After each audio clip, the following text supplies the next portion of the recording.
میں نے جس آیت کریمہ کی تلاوت کا شرف حاصل کیا، اللہ رب العزت ارشاد فرماتا ہے وَلَسَوْفَ يُعْطِيكَ رَبُّكَ فَتَرْضَىٰ، ان قریب اے محبوب آپ کا رب آپ کو ایسی ایسی نعمتیں عطا فرمائے گا کہ آپ راضی ہو جائیں گے۔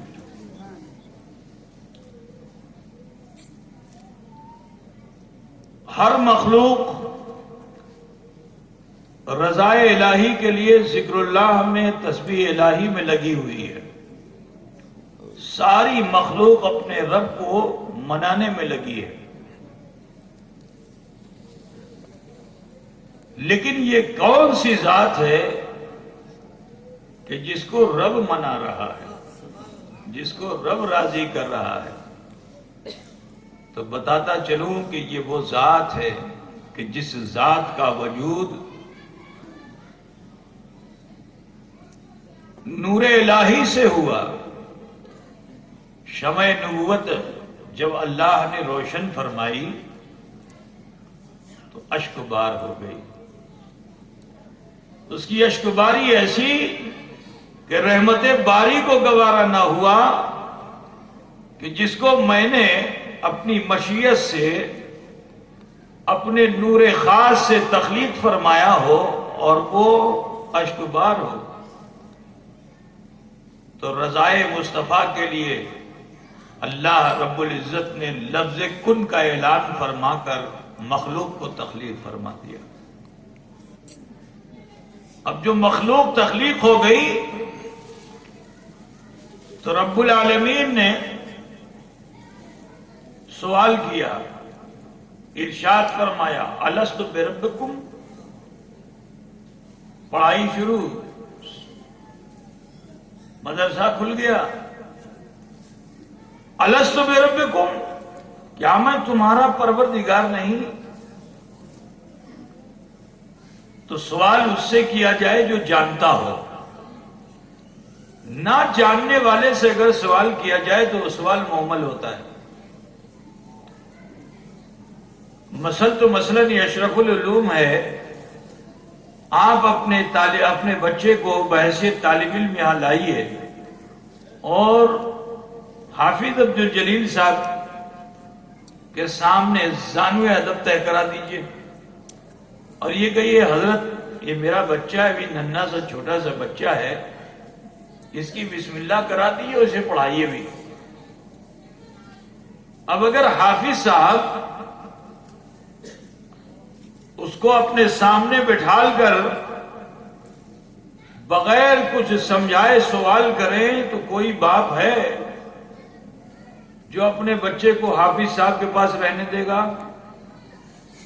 بولیے بھائی، کیونکہ آپ نے تو یہ سوچا تھا کہ میں حافظ صاحب کے پاس لے جاؤں گا تو حافظ صاحب میرے بچے کو اچھے سے پڑھائیں گے، اسے سکھائیں گے، آتے ہی سے سوال تو نہیں ڈال دیں گے، پہلے تو اس کو سکھائیں گے کہ نقطہ کیا ہوتا ہے، الف کیا ہوتا ہے، با کیا ہوتا ہے، تا کیا ہوتا ہے، سا کیا ہوتا ہے۔ جب وہ سمجھ جائے گا تب سوال کریں گے، لیکن بچے کو ابھی الف سمجھایا نہیں اور سوال یہ کر رہے ہیں کہ کیا تم الف نہیں جانتے؟ تو بولو کوئی باپ اپنے بچے کو حافظ صاحب پر رکھے گا؟ ارے یار کچھ تو بولو نا بھائی، نیند کا غلبہ بہت ہے آپ کے اوپر۔ کوئی باپ نہیں رکھے گا، اٹھائے گا لے کر چلا جائے گا کہ ایسے حافظ صاحب ہے، ابھی بچے نے سیاہی دیکھی نہیں، قلم دیکھا نہیں، استفتاح دیکھی نہیں، نقطہ سمجھا نہیں، الف جانا نہیں، اور میرے بچے سے سوال کرتے ہیں نہیں مجھے نہیں رکھنا ہے، وہ اٹھا کے لے کے چلا جائے گا۔ لیکن حافظ صاحب کسی ایک بچے کو لے کر بیٹھے ہوئے ہوں جس کو پہلے سے الف بھی بتا دیا ہو، با بھی بتا دیا ہو، تا بھی بتا دیا ہو، الی آخری یا بھی بتا دیا ہو، سارے حروف مقطعات کی خبر اس بچے کو دے دی ہو، اب ایک دو نہیں 9-10 لوگ اپنے بچوں کو لے کر آ جائیں، اکیلا ایک نہیں 9-10 لوگ اپنے بچوں کو لے کر آ جائیں اور لا کر حافظ صاحب کے سامنے رکھ دیں، بٹھال دیں، حضرت ان کو داخلہ لے لیجئے اور انہیں پڑھائیے گا اچھے سے۔ جیسے ہی سارے بچے بیٹھے، ایک پہلے ہی سے بیٹھا ہوا تھا، جس کو حافظ صاحب نے الف بھی بتا دیا، با بھی بتا دیا، الاخری یا بھی بتا دیا، وہ پہلے ہی سے بیٹھا ہوا تھا، سمجھا ہوا تھا۔ اب یہ 9 بچے آئے، یہ بھی بیٹھ گئے، لیکن جب یہ بیٹھے تو حافظ صاحب سوال کریں کیا تم الف نہیں جانتے؟ تو یہ سوال تو مجموعی طور پر سب سے ہوگا، بولو سب سے ہوگا نا، لیکن 9 نہیں جانتے، ایک جاننے والا ہے، تو پھر اب کوئی ناراض نہیں ہوگا، کیونکہ انہیں معلوم ہے کہ 10 میں ایک ہے جو جاننے والا ہے، تو اب سوال محمل نہیں ہے۔ اللہ کا کوئی سوال محمل نہیں ہوتا۔ فعل الحکیم لا یخلو عن الحکمہ، حکیم کا کوئی بھی فعل حکمت سے خالی نہیں ہوتا ہے۔ اللہ رب العزت نے نور محمد کو وجود عطا فرما دیا تھا، اور اپنی ظاہری صفات کو بھی اور باطنی صفات کو بھی اس پر منکشف فرما دیا تھا۔ اب جب 1-2 نہیں 18,000 مخلوق کی روحیں جمع ہوئی تو رب نے سوال کیا الست بربکم، کیا میں تمہارا پروردگار نہیں؟ دیکھنے میں تو یہ لگ رہا تھا کہ پوری جماعت سے سوال کیا جا رہا ہے۔ اب جب جماعت خاموش ہو گئی تو غضب الہی ان سے قریب ہونے والا تھا کہ رحمت مصطفی کو یہ گوارا نہ ہوا کہ میں موجود رہوں اور ان پر عذاب نازل ہو، تو وہ راز جو سینہ مصطفیٰ میں تھا منکشف فرما دیا۔ بلا کہہ دیا، بلا کہنا تھا کہ سب نے بلا کہہ دیا۔ تو یہاں میں ایک بات بتانا چاہتا ہوں کہ اگر بغیر جانے بھی نبی کی بولی جاتی ہے عالم ازل میں، تو اللہ تعالیٰ اس پر اپنا انعام نازل فرماتا ہے۔ اب اشرف العلوم میں جو جان کر مان کر یہاں پہ علم حاصل کرے گا، بولو اس پر اللہ کا انعام نہیں ہوگا؟ بے شمار اللہ کا انعام ہوگا۔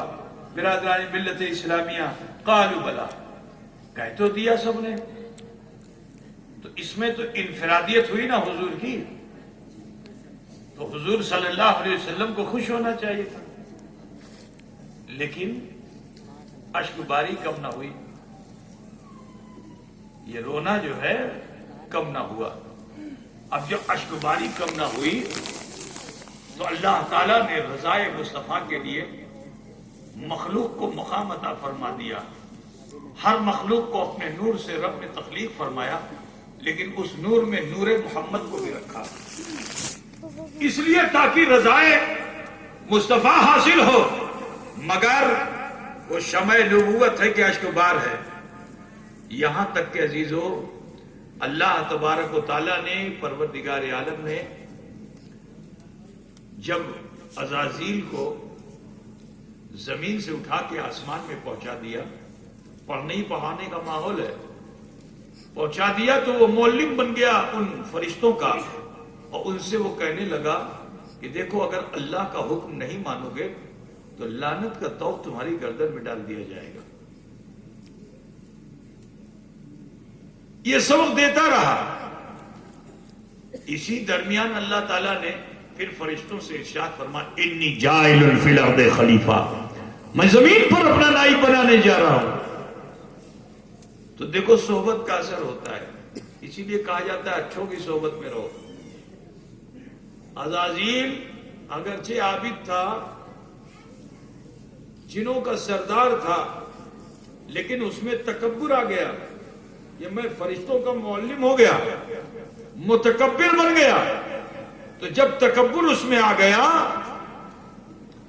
تو اب اللہ تعالیٰ نے جب ارشاد فرمایا انی جاعل فی الارض خلیفہ، میں زمین پر اپنا نائب بنانے جا رہا ہوں، تو ان فرشتوں نے جو کبھی لب کشا ہوئے نہیں تھے، صرف اور صرف اللہ کی تسبیح بیان کرتے تھے، اللہ نے فرمایا کہ سبحان ربی الاعلیٰ پڑھو تو سبحان ربی الاعلیٰ سجدے میں پڑھ رہے ہیں، سبحان ربی العظیم پڑھو رکوع میں پڑھ رہے ہیں، قیام کی حالت میں ہیں، سبوح قدوس کی تسبیح کر رہے ہیں۔ ان کا یہی کام ہے، صرف وہ اللہ کے حکم کو مانے، جو اللہ حکم دے اس پر عمل کریں۔ لیکن دیکھو صحبت ایسی جب عزازیل کی صحبت ہو گئی تو اللہ نے جب ارشاد فرمایا انی جاعل فی الارض خلیفہ، تو فوراً ہی فرشتوں نے عرض کیا اتجلو، کوشچن، اے اللہ تو ایسا کیوں کرے گا؟ فیہا من یفسد ویسفک الدماء، وہ تو آپس میں جھگڑے کریں گے، خون خرابہ کریں گے. نحن نسبح بحمدک ونقدس لک، ہم تو تیری تسبیح بیان کرتے ہیں، تیری پاکی بیان کرتے ہیں، ہم ہی کافی ہیں.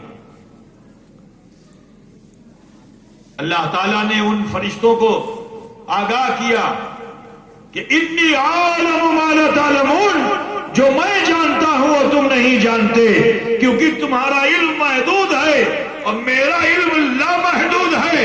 تم بشر دیکھ رہے ہو اور میں بشر میں خیر بشر دیکھ. برادران ملت اسلامیہ، پھر بھی وہ شمع نبوت سے کشف بار. میں بہت تفصیل میں جانا نہیں چاہتا، بتانا یہ ہے آدم علیہ نبی علیہ تیت و سنا جنت سے اس دنیا میں آئے، پہلی دعا آپ کی قبول ہوئی حضرت آدم علیہ نبی علیہ تیت و سنا کی. پھر بھی وہ شمع نبوت سے کشف بار. نوح علیہ السلام کی کشتی جودی پر لگا دی گئی، پھر بھی وہ شمع نبوت ہے کہ اشک بار.